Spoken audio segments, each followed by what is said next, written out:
Hello, welcome to my channel Easy Way to Learn English. Today we will see active and passive voice. हमें passive में बोलने की ज़रूरत क्यों पड़ती है? हम चाहें तो अपनी सारी बातें एक्टिव में ही बात कर लें, सारी टॉकिंग जितना भी हम कन्वर्सेशन करते हैं एक्टिव वॉइस में ही कर सकते हैं। बट कुछ सेंटेंस इस तरह से फ्रेम किए जाते हैं जिनमें हमें पता नहीं होता कि डूअर कौन है, सब्जेक्ट कौन है, काम करने वाला कौन है।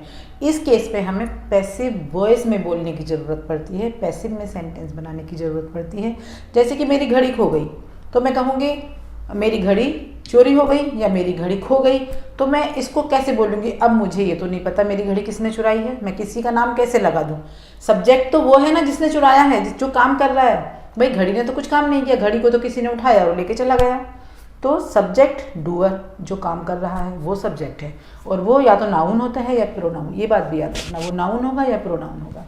तो किसी ने मेरी घड़ी चुराई है, अब मैं कैसे किसी का नाम लगाऊं? तो मैं अपने जो सेंटेंस को फ्रेम करूंगी, मैं करूंगी my watch has been stolen, मेरी घड़ी खो गई है या चोरी हो गई है। या मैं कहूँगी someone has stolen my watch, मुझे सब्जेक्ट का पता नहीं तो मैं वहाँ समवन लगा सकती हूँ।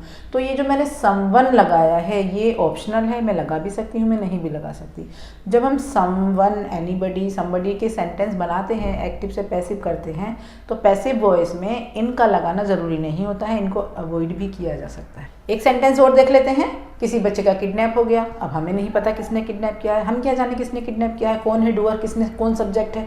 तो हम तो उसका सेंटेंस इस तरह फ्रेम करेंगे ना, child has been kidnapped, the child, या बच्चा, ये तो मैंने बना दिया प्रेजेंट परफेक्ट टेंस में। या बच्चा किडनैप हो गया पास्ट में बनाना चाहूँ तो चाइल्ड वॉज किडनैप्ड, बच्चा किडनैप हो गया। अब who has done this work, nobody knows, तो ये तो बाद में पता चलेगा जब डिमांड होगी मनी की, ठीक है ना।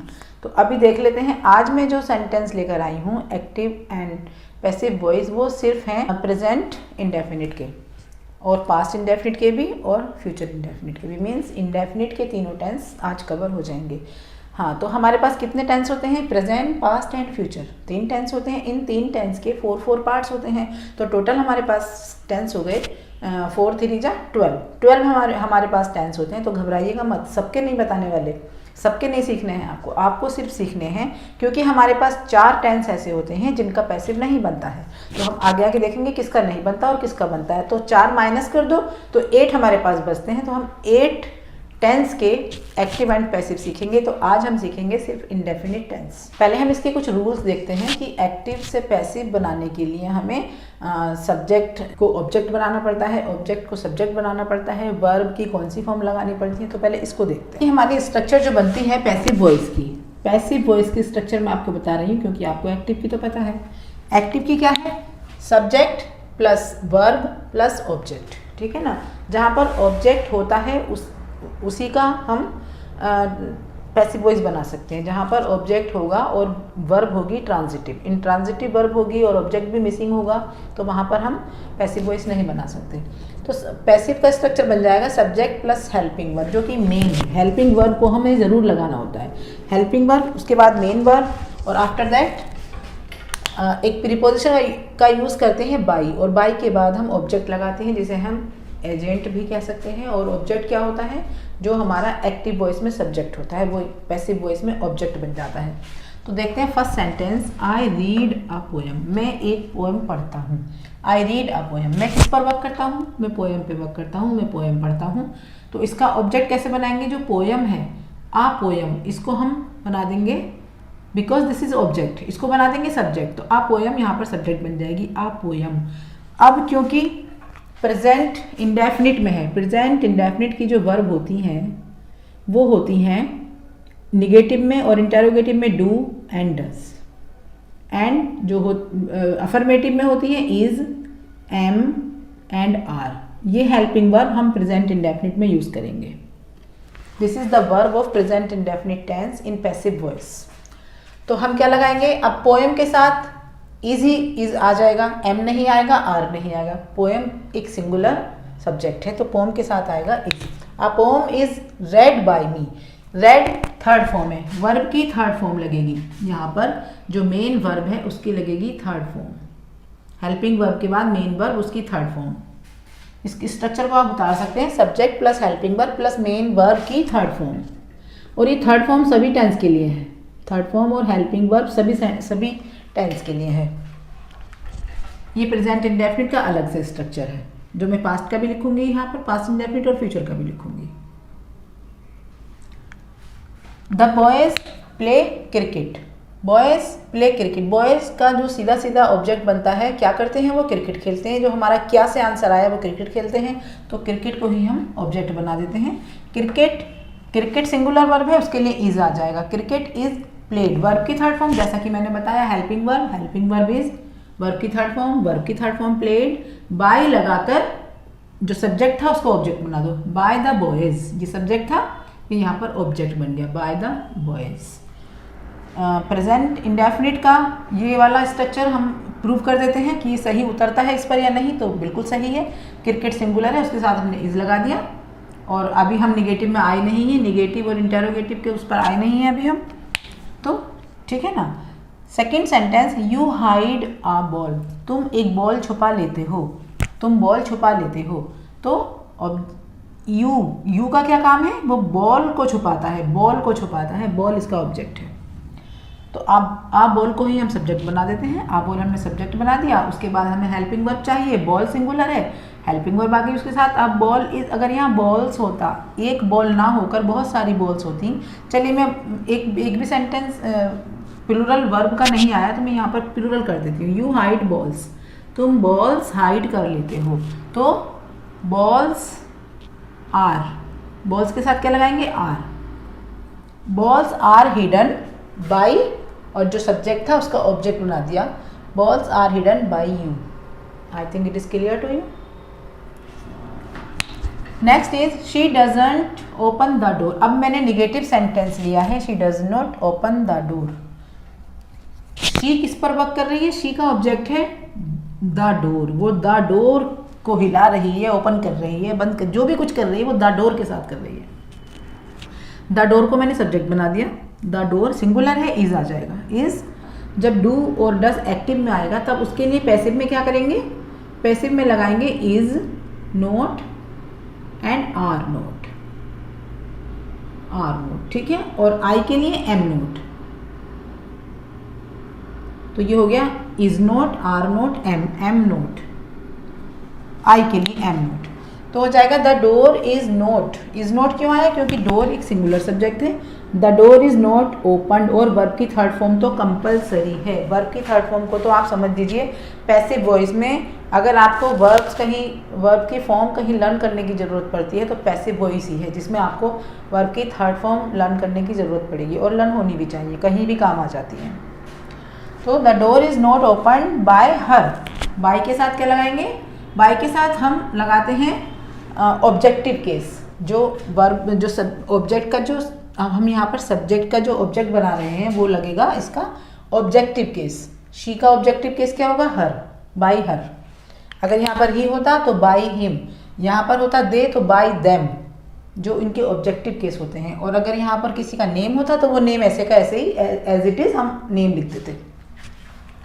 Children do not play cricket, cricket children का जो चिल्ड्रन सब्जेक्ट है, do not, do helping verb है और प्ले मेन वर्ब है, निगेटिव स्ट्रक्चर है, तो क्रिकेट बन जाएगा इसका सब्जेक्ट बन जाएगा। यहाँ पर ये क्रिकेट ऑब्जेक्ट है, चिल्ड्रन सीधा क्रिकेट खेल रहे हैं, क्रिकेट खेलने की बात करते हैं, वर्क क्रिकेट पे कर रहे हैं, तो cricket is not played by children. Is क्यों लगाया, क्योंकि चिल्ड्रन तो प्लूरल है, बट अब तो हमने सब्जेक्ट जो बनाया है वो क्रिकेट को बनाया है ना, क्रिकेट तो सिंगुलर है। अगर चिल्ड्रन था यहाँ पर तब हमने प्लूरल वर्ब लगाई थी, प्लूरल वर्ब होती है डू, डू नॉट जब लगाएंगे तो डू प्लूरल वर्ब है, और इसकी सिंगुलर वर्ब क्या है, डज। तो यहाँ पर हमने प्लूरल वर्ब लगाई है डू, लेकिन जब हमने इसका ऑब्जेक्ट जो था क्रिकेट उसको सब्जेक्ट बनाया है तो ये क्रिकेट सिंगुलर वर्ब बना है, तो इसके लिए हम इज लगाएंगे। Cricket is not played by children, बच्चों के द्वारा, बच्चे क्रिकेट नहीं खेल रहे हैं, खेलते हैं, तो बच्चों के द्वारा, बाय चिल्ड्रन, बच्चों के द्वारा क्रिकेट नहीं खेला जाता है। डज ही इनवाइट यू, अब ये है interrogative sentence, does he invite you, क्या वो तुम्हें बुलाता है, क्या वो तुम्हें बुलाता है? तो ही किस पे वर्क कर रहा है? यू पर, तुमको बुलाने की बात हो रही है, तो ये हो गया इसका ऑब्जेक्ट। तो अब हम यू को सब्जेक्ट बनाएंगे, बट यू से पहले क्या लगाना पड़ेगा? क्योंकि हमारा जो ये सेंटेंस है इंटरोगेटिव है, क्वेश्चन है इसमें, क्वेश्चन वर्ड है इसमें, डज क्वेश्चन वर्ड है, तो डज के लिए हम क्या लगाएंगे? डज के लिए हमें लगाना पड़ेगा, डज के लिए तो हम इज लगाते, बट यू हमें लगाना है क्योंकि अब हमारा जो सब्जेक्ट बन रहा है वो यू बन रहा है, यू बन रहा है। तो यू के साथ तो जब हम हेल्पिंग वर्ब लगाएंगे तो आर लगेगी। यू इज अच्छा नहीं लग रहा, यू एम भी अच्छा नहीं लगेगा, यू के साथ तो हमेशा हम आर का यूज करते हैं। तो आर यू इनवाइटेड, वर्ब की थर्ड फॉर्म हमेशा याद रखना, वर्ब की third form are you invited by him. He का ऑब्जेक्टिव केस क्या हो गया? हिम। ही का जब हमने, ही सब्जेक्ट था, जब हमने इसका ऑब्जेक्ट बनाया तो इसका ऑब्जेक्टिव केस ही लगेगा जब हम इसका ऑब्जेक्ट बनाएंगे। Next is do children play cricket, क्या बच्चे क्रिकेट खेलते हैं? अब क्रिकेट, क्योंकि क्रिकेट तो सिंगुलर सब्जेक्ट है, तो क्रिकेट के साथ हमें इज लगाना पड़ेगा। तो is cricket played by children, क्या बच्चों के द्वारा क्रिकेट खेला जाता है? तो is cricket played by children. Children को हमने, जो चिल्ड्रन सब्जेक्ट था उसको ऑब्जेक्ट लगा दिया। मैंने बताया था कोई भी नेम, चिल्ड्रन भी एक बच्चों का नाम है, बहुत सारे बच्चे, वो कोई प्रोनाउन नहीं है, वो नाउन है। तो अगर प्रोनाउन होता तो प्रोनाउन का ऑब्जेक्टिव केस लगाती, और अगर नाउन है तो सीधा सीधा नाउन एज इट इज रख दिया जाएगा। It was the active passive of indefinite, present indefinite, और सिंपल प्रेजेंट भी इसको कहते हैं, सिंपल प्रेजेंट भी कहते हैं, present indefinite are the same thing. अब देखते हैं पास्ट इंडेफिनिट को कैसे बनाते हैं passive voice. Now we will see the active passive of past indefinite tense. तो पास्ट इंडेफिनिट टेंस की क्या पहचान होती है? इसमें वर्ब की सेकंड फॉर्म यूज़ करते हैं, और किसी भी टेंस में वर्ब की सेकंड फॉर्म यूज़ नहीं की जाती, बस इसी टेंस में एक हम वर्ब की सेकंड फॉर्म यूज़ करते हैं, सब्जेक्ट प्लस वर्ब की second form and plus object. Rani broke the glass, Rani ने क्या किया? What did Rani do? Rani ने क्या किया? रानी ने गिलास को तोड़ दिया। तो गिलास सीधा सीधा इसका ऑब्जेक्ट हो गया रानी का। रानी ने गिलास पे वर्क किया है, तो रानी का जो वर्क किया गया है वो गिलास पर किया गया है। तो यहाँ पर गिलास को हम बना लेंगे सब्जेक्ट। द गिलास के आगे आर्टिकल लगा है द, इसलिए हमने द लगा दिया। अगर नहीं लगा होता तो हम नहीं लगाते। हमें पैसिव में ये सोचने की जरूरत नहीं है कि आर्टिकल लगेगा या नहीं लगेगा। अगर हमारे एक्टिव में लगा है तो लगा दीजिए, नहीं लगा है तो मत लगाइए। द गिलास, अब क्या स्ट्रक्चर बनेगी? सब्जेक्ट मीन्स जो इसका ऑब्जेक्ट था, उस सब्जेक्ट को लिखा है मैंने, ये वो सब्जेक्ट है, ये जो एक्टिव पैसिव का ऑब्जेक्ट था वो सब्जेक्ट है ये, plus helping verb. Past indefinite की हेल्पिंग वर्ब में आपको ज़्यादा परेशानी नहीं होगी, क्योंकि हमें सिर्फ वॉज और वर ही लगाना होता है, वॉज और वर। इसमें एम का चक्कर हट जाता है, क्योंकि आई के साथ भी वॉज ही लगेगा और सिंगुलर के साथ भी वॉज लगेगा, सिर्फ प्लूरल के साथ वर लगेगा। तो the glass was broken by Rani, was broken, was helping verb आ गई, हेल्पिंग वर्ब, सब्जेक्ट आ गया द ग्लास, हेल्पिंग वर्ब आ गई was, the glass was, verb की third form broken by Rani, by लगाकर जो हमारा सब्जेक्ट था वो लगा दिया। The glass was broken by Rani, हमने रानी जो ऑब्जेक्ट था, जो सब्जेक्ट था यहाँ पर वो ऑब्जेक्ट बन गया है। अगर यहाँ पर क्योंकि नाउन है तो नाउन को ऐसे ही लिख दिया हमने, अगर कोई प्रोनाउन होता तो उसका ऑब्जेक्टिव केस लगाते। The principal telephone the minister, principal ने टेलीफोन किया किसको? मिनिस्टर को। क्या किया? टेलीफोन किया किसको? मिनिस्टर को। किसको का आंसर मिल रहा है? मिनिस्टर, और क्या किया? टेलीफोन। दो हमें यहाँ पर ऑब्जेक्ट मिल रहे हैं। द प्रिंसिपल टेलीफोन यहाँ पर वर्ब है, टेलीफोन यहाँ पर ऑब्जेक्ट नहीं है, टेलीफोन यहाँ पर वर्ब है, और वर्ब की कौन सी फॉर्म है?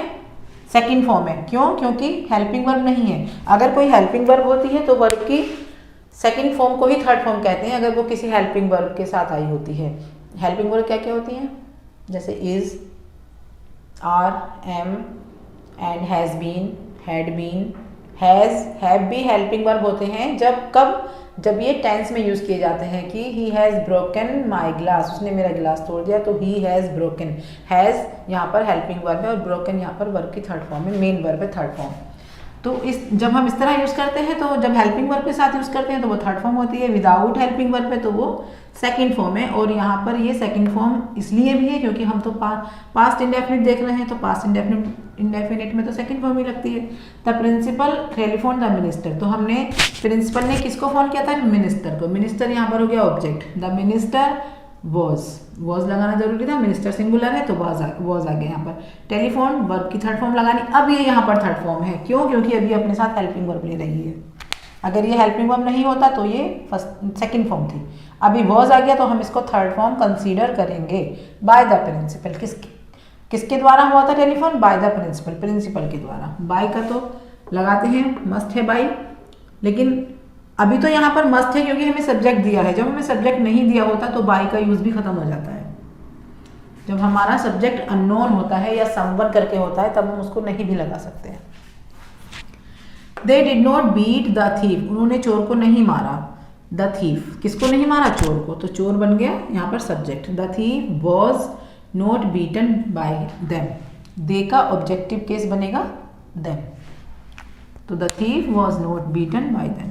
The manager did not attend the party, अब निगेटिव की स्ट्रक्चर क्या थी? वॉज नॉट, वॉज के साथ नोट और वर्ब के साथ नोट, पर सिंपल सी बात है। तो the manager did not attend the party, manager ने पार्टी अटेंड नहीं की। सब्जेक्ट था मैनेजर, ऑब्जेक्ट था पार्टी। द पार्टी हमने बना दिया subject. The party was, party भी सिंगुलर है तो the party was not attended, third form आ गई। हेल्पिंग वर्ब और मेन वर्ब के बीच में नोट लगा देते हैं। Attended by the manager.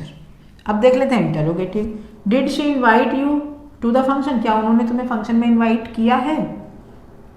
तो डिड इंटरोगेटिव का साइन है, तो डिड के साथ हम, क्योंकि हमारा जो ऑब्जेक्ट बनेगा यहाँ पर इनवाइट यू बनेगा हमारा ऑब्जेक्ट, तो ऑब्जेक्ट हम यू बनाएंगे तो यू के साथ तो हम वर लगाएंगे, ठीक है ना। जबकि शी के साथ हम सिंगुलर था, लेकिन ये पास्ट इंडेफिनिट है, इसमें पता नहीं चलता है सिंगुलर और प्लूरल का, सबके साथ डिड ही लगाते हैं। सिंगुलर के साथ भी डिड लगेगा इंटरोगेटिव में और प्लूरल के साथ भी डिड लगेगा, बट यहाँ पर हमें वर लगाना पड़ेगा। Were you invited to the function by her, she का ऑब्जेक्टिव केस लगा दिया, यू को हमने सब्जेक्ट बना दिया तो यू के साथ हमने वर लगा दिया, वर यू इन्वाइटेड, और वर की थर्ड फॉर्म लगा दी। I think it is clear. अच्छे से समझने की कोशिश कीजिए तो आपको समझ आएगा, जब आप ध्यान से समझेंगे तो समझ भी आएगा, ठीक है ना। Did he sing a song in the party, क्या उसने पार्टी में एक सॉन्ग सुनाया? तो उसने क्या किया? उसने तो सॉन्ग सुनाया, तो सॉन्ग को बना लेंगे हम ऑब्जेक्ट का सब्जेक्ट। इसको हमने ये ऑब्जेक्ट है तो ये आगे सब्जेक्ट बन के आ सॉन्ग सॉन्ग सिंगुलर है, वॉज आ गया, was a song sung, third form आ गई। In the party by him इसका ऑब्जेक्टिव केस आ गया, ही का प्रोनाउन ही का objective case him. Was a song sung in the party by him, बिल्कुल सेम स्ट्रक्चर के को फ्रेम करके हमने सब सेंटेंस बनाती है। Now let's see active and passive of the कौन सा टेंस बचा है हमारा? अब बचा है फ्यूचर इंडेफिनिट। तो अब देखते हैं future indefinite tense. Future indefinite की जो एक्टिव की स्ट्रक्चर है, एक्टिव वो तो है सिर्फ विल, सब्जेक्ट प्लस विल और शैल, कुछ भी लगा सकते हैं, कुछ भी से मतलब नहीं है, मतलब आई और बी के साथ हम शैल लगाएंगे और अदर्स सब्जेक्ट के लिए हम विल लगाएंगे। तो subject plus will shell and plus object. और जो पैसिव की स्ट्रक्चर होगी उसमें क्या करेंगे? उसमें हम जो सब्जेक्ट है उसका ऑब्जेक्ट बना देंगे तो वो सब्जेक्ट बन जाएगा, जो ऑब्जेक्ट था वो सब्जेक्ट बन गया है, और उसके बाद हम will and shall as it is, जैसे हम वहाँ करते हैं जो हमारा रूल उसके साथ है एक्टिव में, आई वी के साथ शैल और अदर्स के साथ विल, वैसे ही यूज करेंगे विल एंड शैल। और उसके बाद हम यूज करेंगे बी का यूज जरूर करेंगे विल के साथ, विल बी और शैल बी। और भी किस हर मॉडल के साथ, कोई भी जितने भी मॉडल्स होते हैं, can, could, should, may, might, उनके साथ हम बी का यूज करते हैं, पैसिव बनाते हैं। तो यहाँ भी विल क्योंकि एक मॉडल है तो यहाँ पर हम बी का यूज करेंगे। आफ्टर दैट वर्ब की third form and plus object, जो कि सब्जेक्ट था एक्टिव में। तो सेंटेंस देखते हैं। They will play a game, तो वो क्या करते हैं? दे ने क्या किया? दे ने एक गेम खेला। गेम हो गया यहाँ पर ऑब्जेक्ट, अब हम इसको सब्जेक्ट बना देंगे। आ गेम हमने इसका ऑब्जेक्ट का सब्जेक्ट बना दिया। आ गेम सब्जेक्ट मिल गया हमें। अब उसके बाद विल के बाद हम बी लगा दिया हमने। आ गेम विल बी, वर्ब की थर्ड फॉर्म आ गई, प्लेड और बाय देम प्लस बाय लगाकर, और हम जो हमारा प्रोनाउन था, जो भी हमारा सब्जेक्ट था, उसका ऑब्जेक्टिव केस हमने यहाँ पर लगा दिया। सेकंड है he will write a letter. He ने क्या किया? ही ने किया एक लेटर लिखा। ही ने एक लेटर लिखा या वो लिखेगा, ही एक लेटर लिखेगा। तो आ लेटर सब्जेक्ट विल, हमारा यहाँ दिखा है हमको स्ट्रक्चर, विल और शैल जो भी लगाना था हमें विल लगाना है यहाँ पर। विल के बाद बी और बी के बाद written, will be written by him. Written तो मस्ट है, थर्ड फॉर्म तो मस्ट है, समझ लो पैसिव वॉइस में थर्ड फॉर्म तो बिल्कुल मस्ट है, लगानी ही लगानी होती है थर्ड फॉर्म। तो अब letter will be written by him. Now we will see the negative of future indefinite tense. तो they will not play a game, they will not, वो एक गेम नहीं खेलेंगे। तो कौन नहीं खेलेंगे? वे नहीं खेलेंगे। दे का जो ऑब्जेक्ट है that is a game. A game is now will work as a subject, तो इसको हम सब्जेक्ट बना देंगे। A game will not be played by them. ये अच्छा है आपके लिए, थोड़ा इजी है क्योंकि हमें इसमें वर्ब के बारे में सोचना नहीं पड़ता है। आई और बी के साथ भी अगर आप विल लगा देंगे तो नो प्रॉब्लम, और बाकी सबके साथ तो विल लगाना ही है। तो इसमें ये नहीं सोचना पड़ेगा कि हमें इज, एम, आर या वर या वॉज क्या लगाना है। सभी सेंटेंसेस में फ्यूचर इंडेफिनिट में आप विल लगाकर बना सकते हैं। तो a game will not be, be compulsory है, जितने भी मॉडल्स होते हैं सभी के साथ हमें बी का यूज़ करना होता है। Will not be played by them, यहाँ पर हम दे का ऑब्जेक्टिव केस बनाकर इसको ऑब्जेक्ट बना देंगे। He will not write a letter, वो एक लेटर नहीं लिखेगा। वो क्या काम नहीं करेगा? What will he not write? He will not write a letter, तो लेटर यहाँ पर सब्जेक्ट बन जाएगा। A letter will not be written by him, तो विल और विल के बाद बी, विल और नोट को बीच में लगा देंगे, विल नॉट बी, और वर्ब की थर्ड फॉर्म। नेक्स्ट हम देखते हैं इंटरोगेटिव। इंटरोगेटिव में क्या करना है? Will they play a game. पहले मैंने यही वाले सेंटेंस ले लिए हैं, इन्हीं का नेगेटिव और इन्हीं का इंटरोगेटिव में बता रही हूँ। तो will they play a game, again subject बन जाएगा, और विल, क्योंकि विल तो क्वेश्चन मार्क का साइन है, ये तो क्वेश्चन वर्ड है। अब जब विल को हम सब्जेक्ट से बाहर लगा देंगे तो इसी से तो क्वेश्चन फ्रेम होगा, तो इसलिए हमें विल को पहले लगाना पड़ेगा सब्जेक्ट से। तो will a game be played by them. Will he write a letter, क्या वो एक लेटर लिखेगा? तो क्या लिखेगा वो? उसका तो जो ऑब्जेक्ट है वो अ लेटर ही है, तो a letter be written by him, और will a letter be written by him. I think, I hope आपको समझ आया होगा। अब देख लेते हैं today's proverb. Today's proverb is your visits are few and far between. Few and far का मतलब होता है रेयर, बहुत ही ज़्यादा रेयर हो गए हैं, मतलब कम आना जाना हो गया है, कि तुम्हारी जो विजिट्स हैं बहुत ही रेयर हो गई हैं, मीन्स तुम तो ईद का चांद हो गए हो। Your visits are few and far between, तुम तो ईद का चांद हो गए हो। जब कोई बहुत दिनों में हमें दिखाई देता है तो हम बोल देते हैं उसको कि यार आप तो ईद का चांद हो गए हो, बिल्कुल दिखाई नहीं देते। तो इस सेंस में हम उनको बोल सकते हैं ईद का चांद हो गए हो। ये वाली प्रोवर्ब वहाँ पर फिक्स हो जाती है। That's all for today. Now I want to request you, please do like my videos and subscribe to the channel.